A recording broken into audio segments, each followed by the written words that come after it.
Hey guys, and welcome back to another episode of EverQuest 2. And on this episode, I wanted to show you guys what mercenaries were and where to get them over here in Gowan. We're still in Timorous Deep, but we're actually inside the city for these little Iskar guys. So what we're going to go ahead and do is talk a little bit about mercenaries on this video, and then go off and actually show you being them used. So in this city, you have two different kinds. You have Blurt right here, which is a healer, and then you have Dunva here, who is a tank. Now, right now, I believe you said, what was he, a shaman? He's either a shaman or a defiler, where Dimba is actually a berserker at my class. So we didn't want another berserker, we didn't want another me. We thought having two healers would free up Unos to be able to use this direct damage spells while this guy healed me. And plus, we're not going to use him a lot. It's just going to be me and Unos because we really don't need him. We're doing this for you guys.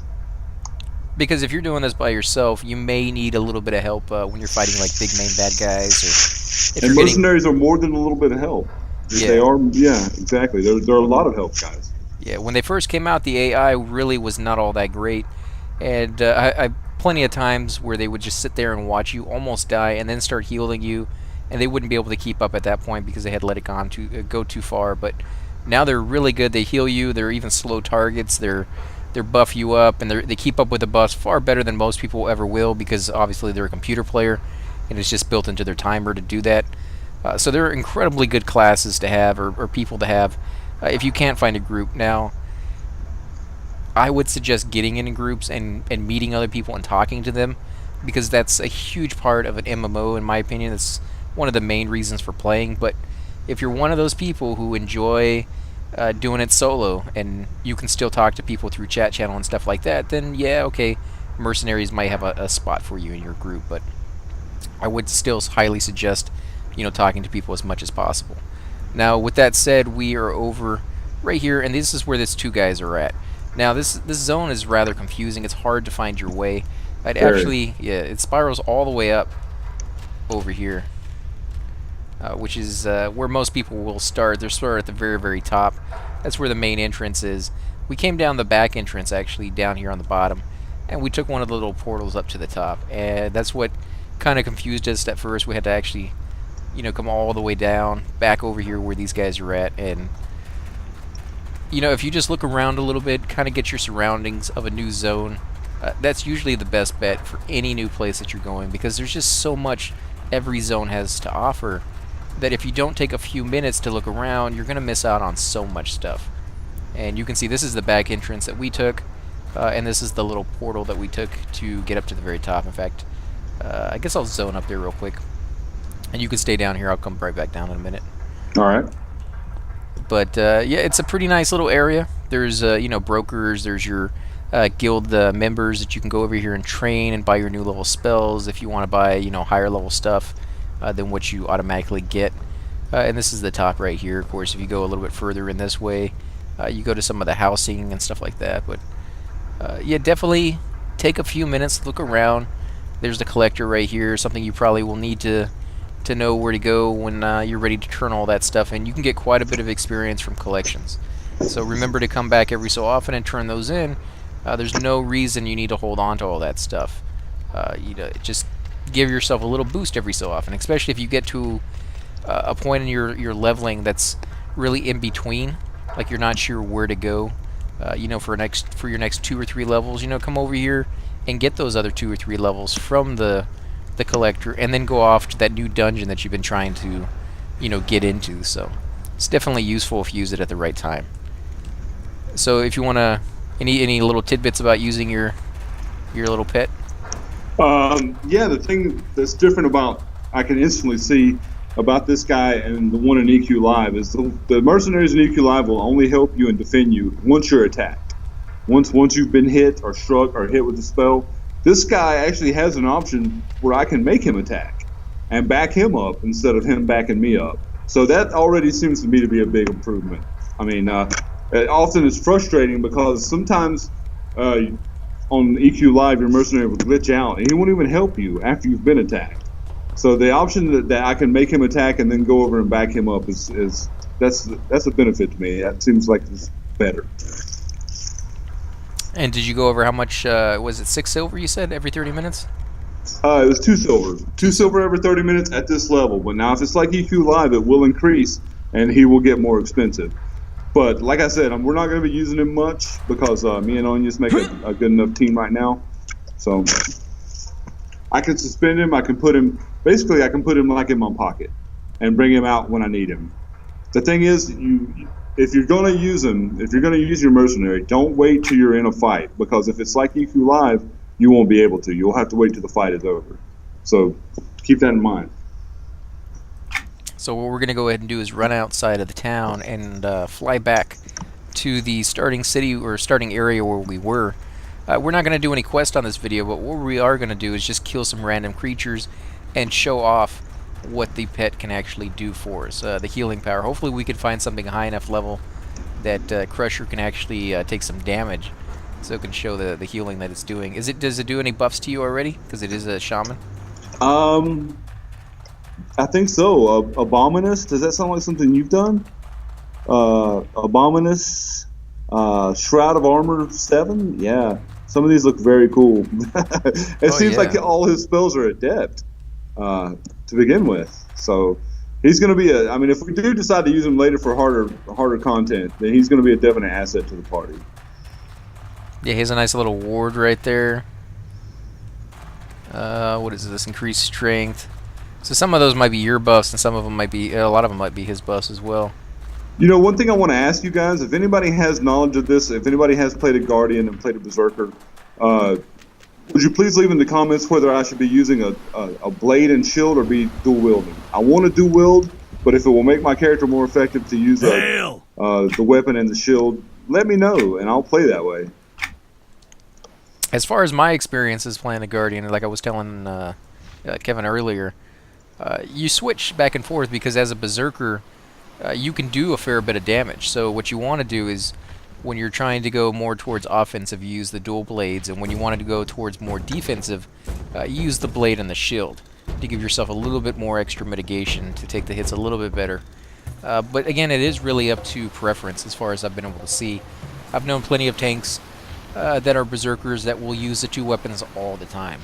And they do tremendous amounts of damage, and therefore they can keep the aggro a whole lot better than some pure Guardians, because you do lack that damage. And if you're going against like a raid group or something like that, usually you will have characters in that raid that are literally feeding you hate so that you can maintain that aggro. But there are certain fights that you will get into that you just, if you had that extra little bit of damage, you could hold it so much better. So it really is just situation wise. That's how I want to play too. I definitely want to use the dual weapons. It just seems cooler to me. I mean, yeah, if you can get away with it, I mean, why not? I mean, it does do, especially when you start getting really cool weapons that do like procs, and the two procs can work with each other to really, like lowers their strength and stamina, and then the other one just massively hits them harder because of it. It's a nice little thing that a lot of classes will never get to experience. So. There were some raptors back on the island we just passed that were orange. That would probably be a good challenge for. I don't know if they might crush us. So.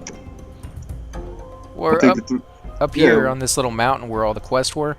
I think there's some Hawaiians or whatever, and we can just pull like 10 of these guys. That's true. Just let you get some hits on that. In fact, we can jump off right here if you hit the jump button, the spacebar.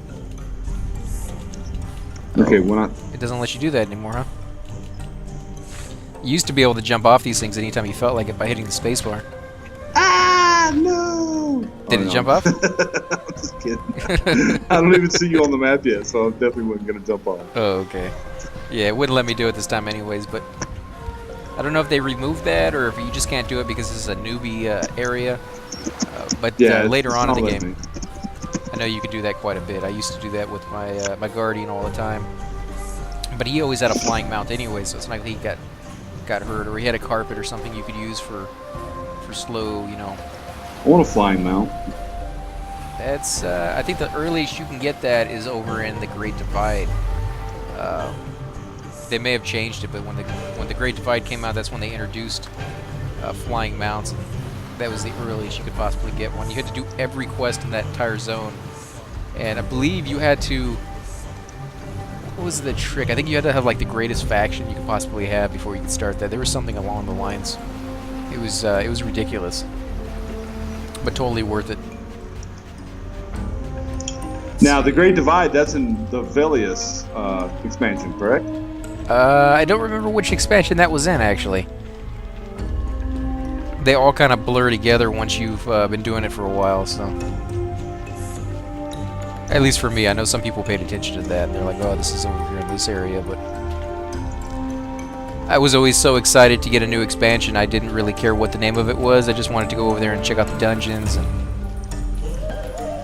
do all the different kinds of quests, see new creatures. That was one of the biggest things, is when you're killing skeletons for so long, eventually you get tired of just skeletons. It's not like you're getting tired of the game, you don't want to see another skeleton. And so going to a new expansion will show you completely different creatures and things of that sort. So it really, brings back the game, makes it alive for you, and just different. And that's how it should be. You shouldn't have to kill orcs, just higher level orcs, every time, in every different zone you go to. That's... Yeah, even if they do change the color, it's still an orc, just because it's orange from being blue. I just got the biggest loser achievement. Because you've lost so many times in a row. Yeah, you're winning a bunch. Usually I'm the one who wins. I have like the worst dice in the world, but today I seem to be doing pretty good. Yeah, you're kicking butt, dude. Yeah. So if you want to run in there and just pick up like 10 of those guys. Oh yeah, let's check this out. They're level 9, you're only a level 11, so you may want to only pick up like 4 or 5. But...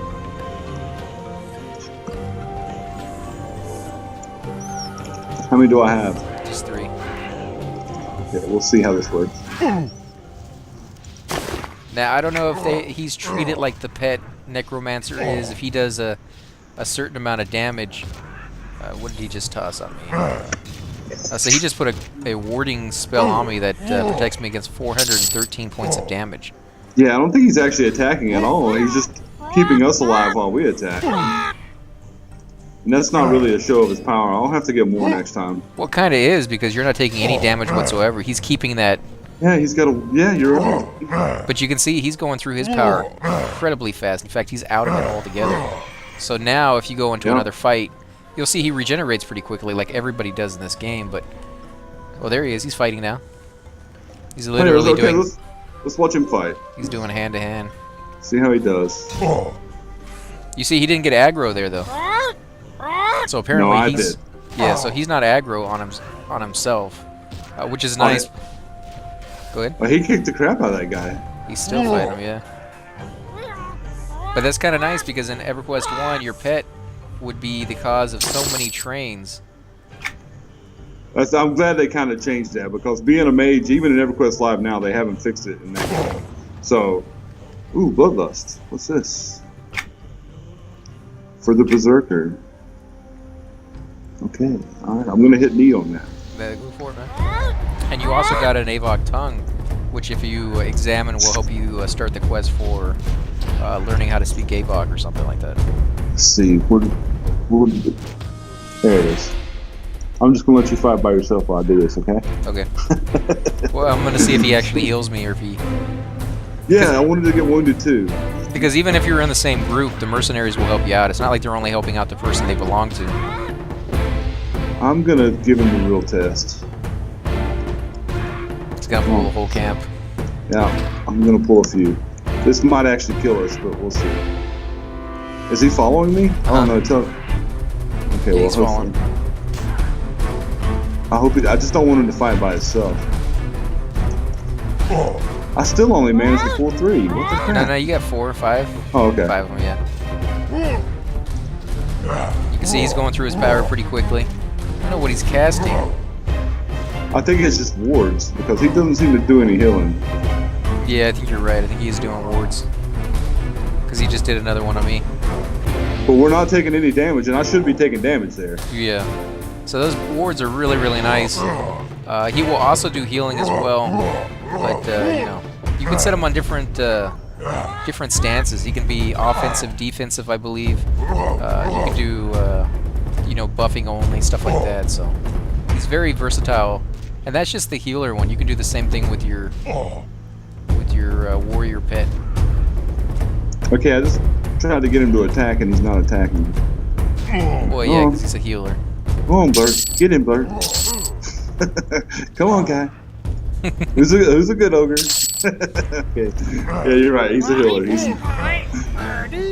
Well, his power is, like you say, he goes through it so fast. I don't think he's going to be quite effective. Well, I mean, he is kind of, because with 5 guys, he still managed to keep up, and none of us were even damaged.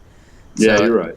he may go through it pretty quickly, but it comes back even quicker. So I think as long as you're not going against something that's overly, aggressive, and if you're in a camp that has 20 guys that constantly respawn really quickly, you may not be able to keep up with that. But if you're just being average, taking on 2, maybe 3 creatures at a time, you probably are fine with that. You probably won't run into too many issues. So that's our little tutorial walkthrough on using a mercenary, where to get one at this low level. If you want to find or have another little person with you to help you out, it definitely makes things go faster and is a little bit easier on you. So again, guys, we want to thank you for watching. If you like these videos, please hit the like button, subscribe. Definitely leave comments down below. Love to hear back from you guys. And we'll catch you on the next episode. Subscribe.